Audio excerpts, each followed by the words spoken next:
এবার লেবানন থেকে রকেট হামলায় কাঁপল ইসরায়েল। লেবানন থেকে ইসরায়েলে দফায় দফায় রকেট হামলা চালানো হয়েছে।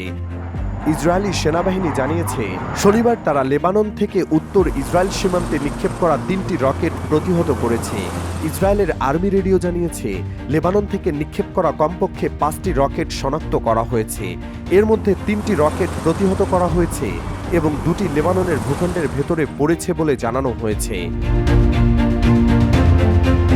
রকেট হামলার পর মেতুলায় সাইরেন বেজে ওঠে।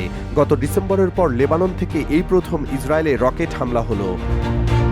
আল জাজিরার এক প্রতিবেদনে বলা হয়েছে, রকেট হামলার পর ইসরায়েলি সামরিক বাহিনী দক্ষিণ লেবাননের ইউহমোর শহরের উপকণ্ঠে গোলাবর্ষণ করেছে। গত মঙ্গলবার থেকে যুদ্ধবিরতি লঙ্ঘন করে গাজায় বিমান হামলার পাশাপাশি স্থল অভিযান শুরু করেছে অবৈধ ইসরায়েলি বাহিনী।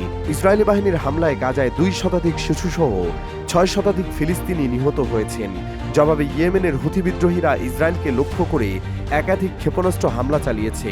অন্যদিকে গত অক্টোবরের পর শুক্রবার প্রথমবারের মতো ইসরায়েলে অন্তত 3টি রকেট হামলা চালিয়েছে হামাস। দিগন্ত ডেস্ক।